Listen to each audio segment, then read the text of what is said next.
Qui est-ce qui porte la royauté, hein? Qui est-ce qui porte la majesté? Dis-moi. Et là tu te dis, mais pourquoi elle me parle de ça?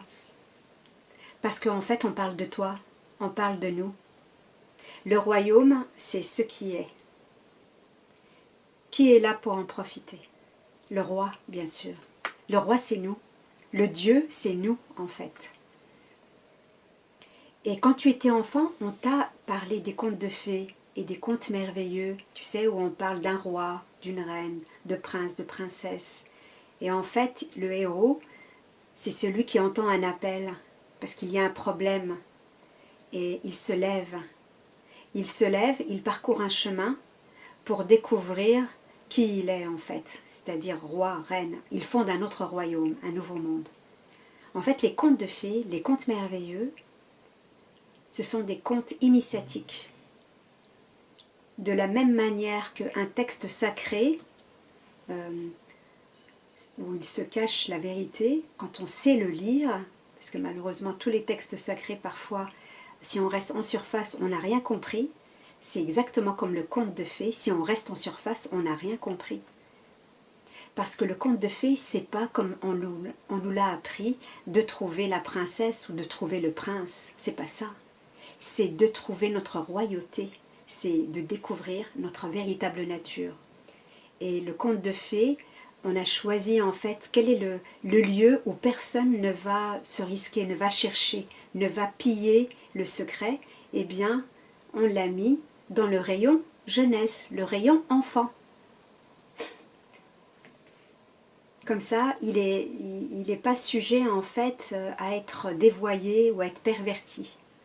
Mais qui sait lire en fait un conte de fées? Qui sait lire un conte merveilleux? Par exemple, le conte de Blanche-Neige et les 7 nains, il se retrouve dans le monde entier en fait, ce conte. C'est un conte initiatique. Il parle à toi, il parle de toi. Donc veux-tu te lever pour réaliser ta grandeur, ta royauté, ta majesté? C'est de ça dont ça parle en fait. C'est un chemin d'amour, c'est un chemin de vérité vers soi. Et c'est pas un chemin où on se perd à poser des questions sur est-ce que ce qu'a dit quelqu'un est juste, est-ce que ce qu'a dit un autre est juste, pourquoi il y a des maladies, pourquoi il y a la guerre. Non, on ne pose pas toutes ces questions, on n'a pas le temps. Parce qu'on répond à l'appel intérieur. On arrête avec les futilités. La reine dans Blanche-Neige, c'est l'ego, c'est le faux roi, celui qui s'est proclamé roi, qui est une boîte carrée, tu vois, et il tient tout le monde, sa dictature est carrée, son règne est très carré, tu vois, il dirige, son règne, c'est la peur, il règne par la peur, comme les dictateurs, il règne par la peur. Un roi, c'est pas ça. Un roi, il est de lignée royale. Et c'est ce que nous sommes. On a une lignée royale. Un roi, il a une prestance, il a une distinction naturelle. Il a une allure, il a une confiance en lui. Il n'est pas agité. Il n'est pas inquiet. Il n'a personne au-dessus de lui. Il n'a personne qui le dirige. Il n'y a pas un mental qui le dirige. Il ne pense même pas en fait. Il dicte et les choses sont. C'est pas merveilleux ça? Donc la reine dans Blanche-Neige, c'est l'ego qui se regarde dans la glace et qui dit comme ça, miroir, mon beau miroir, dis-moi qui est la plus belle. Et le miroir lui répond que c'est elle. C'est ton ego chaque jour, tu t'en rends pas compte, mais chaque jour tu cultives, en fait tu dis oui à ton mental. Tu lui obéis, tu as peur de lui désobéir. Et Blanche-Neige, en fait, c'est l'âme qui se sépare du mental pour se diriger vers l'esprit, c'est-à-dire vers sa vraie nature. Et regarde qu'elle se sépare, elle a le cran de se séparer, elle rentre dans sa vulnérabilité. Parce que Blanche-Neige, elle est toute frêle, elle est jeune, tu vois, elle est petite, elle a pas... L'autre, la reine, elle a du pouvoir, le pouvoir de la peur, en fait. Elle a pris le pouvoir. Et elle commande avec sévérité, tu vois, et elle tue des têtes, en fait. Dès que quelque chose ne va pas comme elle veut, elle casse. Blanche-Neige se sépare. Alors, est-ce que tu fais ce travail de te séparer de ton mental? Tu vois, de remettre en question le mental, remettre en question l'autorité qui est là, qui est mise en place. Il ne s'agit pas de combattre. Tu vois, Blanche-Neige, elle ne tape pas sur la reine. Elle n'essaie pas de la battre, elle n'essaie pas de la dominer, ni de la maîtriser. Pas du tout. Elle se retire, en fait. Donc c'est ça qui t'est demandé, en quelque sorte, c'est de revenir à l'intérieur de toi et de te taire, de rester dans le silence, en fait. Et Blanche-Neige, elle va s'aventurer dans la forêt. Et la forêt, moi, comment je le vois, c'est la nuit noire de l'âme, en fait. Déjà, quand elle se retire et qu'elle rentre dans la forêt, elle est dans la nuit noire de l'âme, c'est-à-dire qu'elle va rentrer dans une déconstruction de ce qu'elle connaissait, puisqu'elle était dans un royaume et elle le quitte. Donc, il y a une déconstruction de tout ce en quoi tu as cru jusqu'à présent. Et après, elle arrive dans une toute petite cabane, toute sale. En fait, c'est son cœur. Donc, il y a une purification qui se fait ici.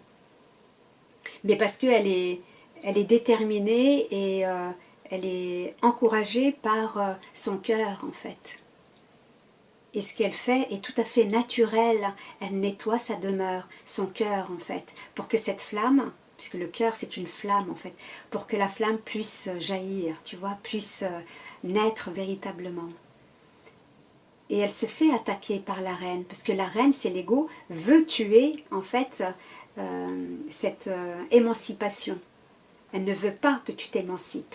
Hein, l'ego ne veut pas que tu t'émancipes, mais il y a une force dans le cœur, dans la flamme, qui fait qu'elle elle est déterminée, elle est engagée, elle est dans un oui, un véritable oui à elle-même.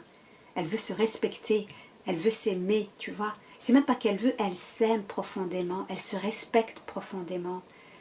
Et elle suit cette trajectoire. Elle est dans l'inconfort, puisqu'elle se retrouve seule, mais elle le fait. Elle ne se pose pas 10 000 questions. Est-ce que c'est bien, est-ce que c'est mal? Elle le fait.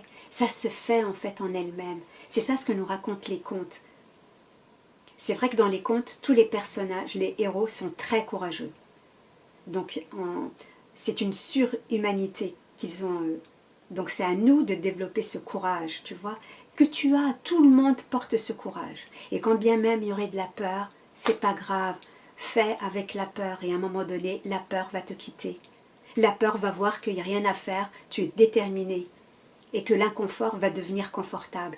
Mais si tu préfères juste la facilité, alors tu restes auprès de cette reine qui va te diriger et qui va te couper la tête sans arrêt. Donc c'est à nous de choisir. Oui, c'est pas forcément facile, oui, bien sûr.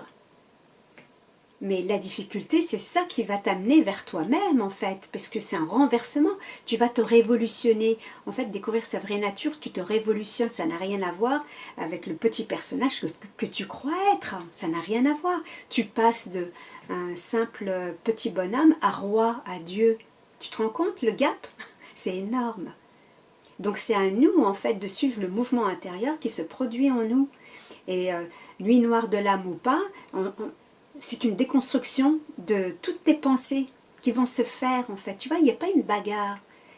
Tu remets en question tout ce que tu as compris, appris, acheté de par la vie, de par l'éducation, la culture, l'école. Tu le déconstruis, ça se déconstruit, c'est tout. Parce que tu es intelligent, tu es équipé pour déconstruire, pour interroger. Et déconstruire, ça veut dire mettre la lumière. Juste interroger, est-ce que c'est vrai que je suis le corps? Est-ce que c'est vrai que je suis ci? Est-ce que c'est vrai? Voilà. Et ça, avec ta lumière, l'intelligence c'est la lumière en fait. C'est le cœur. Et bien ça se déconstruit. Tu ne peux plus y croire. Et puis les 7 petits nains, en fait, ce sont les énergies, c'est la montée de la Kundalini en fait. C'est l'éveil. L'éveil à cette énergie dormante. Et eux, qu'est-ce qu'ils font? Ils vont tout au fond de la terre pour chercher les pierres précieuses. Donc c'est vraiment l'éveil des énergies en fait. Et tu vois, Blanche-Neige patiemment, elle rentre en elle-même en fait. Tout le travail c'est de rentrer en elle-même en fait, c'est de se laisser faire. Dans un conte de fées, un conte merveilleux, tous les personnages c'est nous. Nous sommes tous les personnages, toutes les situations. Donc dans le conte, tu vois, la reine va venir l'attaquer parce qu'elle veut la tuer. Et quand bien même Blanche-Neige tombe, elle se relève tout le temps. Parce que ses énergies s'éveillent en fait. Donc c'est ça qui nous est demandé en fait. De nous laisser faire tout en nous séparant de tout ce qu'on connaît en fait. Pour aller vers autre chose. Même si on ne comprend pas, on ne sait pas trop où on va. C'est d'accepter le chemin et d'arrêter de se dire mais je vais où, je vais où. On dirait un petit enfant, tu vois. Laisse-toi aller, laisse-toi aller. Puisque ce que nous sommes, il n'y a rien au-dessus de nous. Ce n'est pas le mental qui va t'informer, c'est la révélation à toi-même qui va s'effectuer. Et la révélation, c'est plus les informations que tu avais au travers de ton mental, c'est que des révélations que tu as. C'est-à-dire que quand tu découvres ta vraie nature, tu découvres en fait le roi qui est là. Et tu n'as pas besoin de faire d'efforts pour être ce Dieu, ce roi. Il n'y a aucun effort.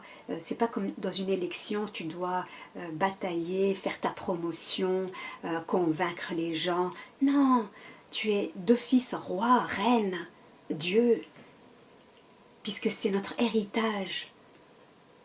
Tout ça, c'est des mots hein, quand je dis héritage, etc. Mais juste pour te montrer la symbolique, en fait, c'est de ça dont il s'agit. C'est-à-dire que toutes les qualités sont là. La beauté est là, la grandeur est là, l'infini est là, l'autorité est là. Elle n'est plus dans la reine comme dans Blanche-Neige, dans le mental. Ce n'est plus le mental qui dirige, ce n'est plus le mental qui te commande. Il n'y a plus la peur. Parce que la peur et toutes les autres émotions que tu peux ressentir comme le non-pardon, l'amertume, la rancœur que tu peux avoir vis-à-vis des uns et des autres, ou par rapport à ton histoire, les trucs qui n'ont pas été résolus ou compris, tout ça c'est de la lourdeur et c'est ton histoire, c'est des valises auxquelles tu tiens. Et ça c'est la reine en fait, qui te dit oui mais regarde, nous avons une histoire. Et toi, tu lui obéis à cette histoire parce que tu la désires. Mais à partir du moment où tu ne la désires plus, tu veux autre chose, alors tu rentres dans le vide. Il faut accepter ça. Petit à petit peut-être. Tu vois, si tu as du mal d'accepter le vide, parce que c'est ça ce que nous sommes. C'est vide. Et c'est un vide plein. Mais ça, tu le comprends sur le chemin. Mais tu ne peux pas être plein si tu n'es pas d'abord vide. Tu vois, par exemple, je ne sais pas, ta garde-robe, si elle est déjà pleine, comment veux-tu mettre d'autres vêtements? Non, tu ne peux pas. C'est parce que tu as retiré les vêtements que tu peux mettre de nouveaux vêtements. Et en plus, les vêtements qui vont se poser, ça va être les vêtements de roi.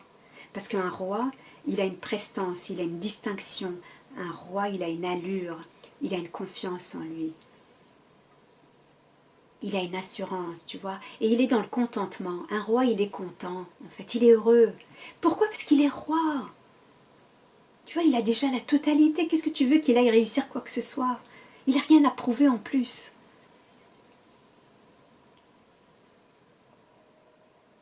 Donc les contes, c'est de ça dont il nous parle en vérité.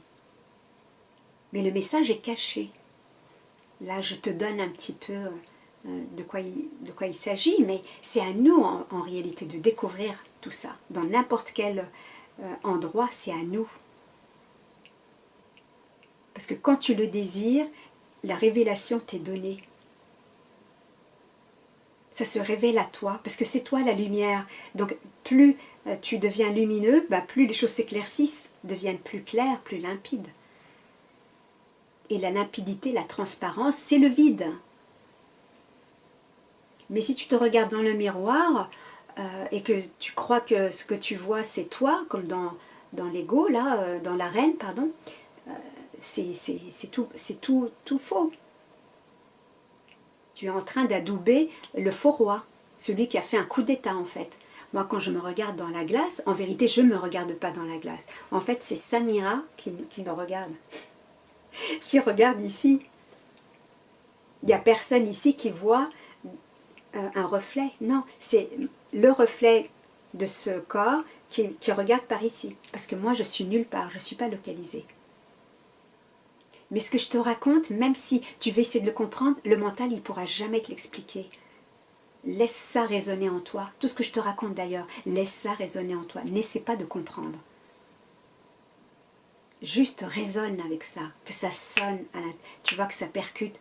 Parce que cette vérité, tu la connais en fait. Parce qu'en vérité ici, il n'y a personne ici qui sait et là-bas qui ne sait pas. Hein. Ça n'existe pas. Ça n'existe pas. Quand bien même tu serais devant un maître, un grand maître, eh bien sache que il n'y a pas de maître de disciple en vérité. Parce que tout ça, c'est un rêve. C'est le rêve dans lequel tout ça se déroule. Mais nous sommes pas, nous sommes d'abord le rien en fait, qui est tout, qui est toute chose, qui est ce qui est. Donc on n'est pas localisable. Et de toute façon, ce qui est, c'est quelque chose de... le monde de la forme, c'est éphémère, ça va et ça vient. Nous, on ne va pas et on ne vient pas. On est immobile, on est éternel, il n'y a pas de mort en fait.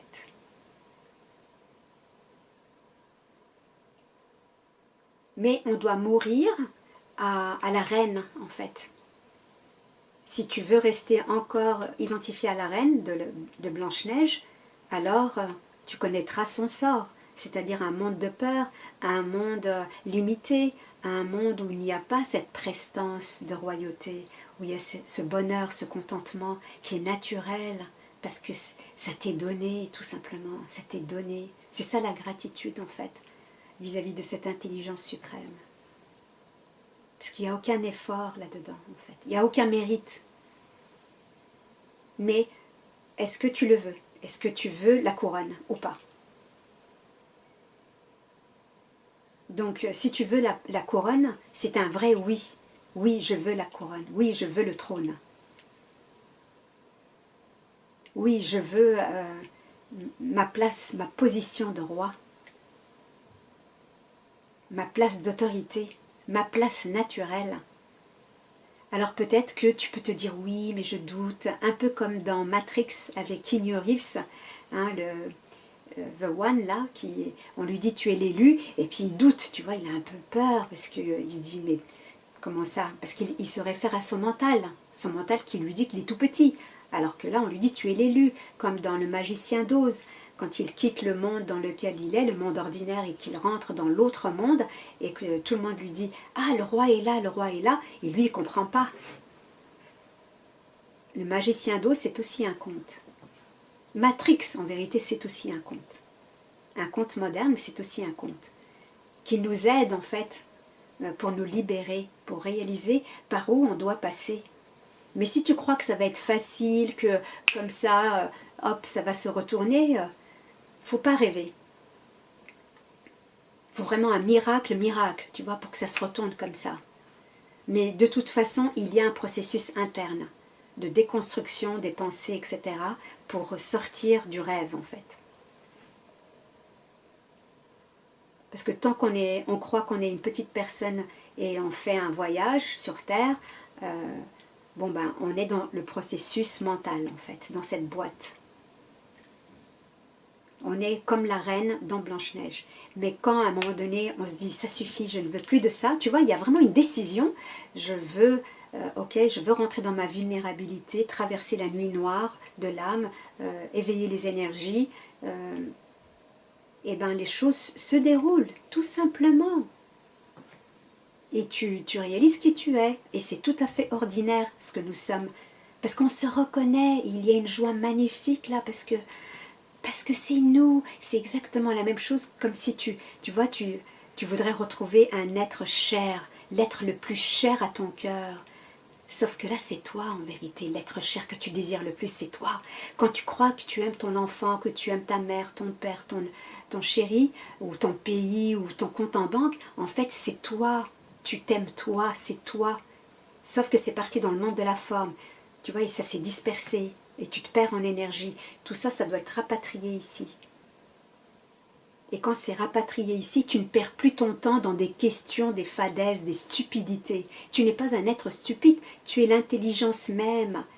Et quand tu rentres dans des questions stupides de pourquoi la guerre, pourquoi si, tu vois, tu interroges les trucs du monde, tu es dans le monde du rêve, lâche ces questions.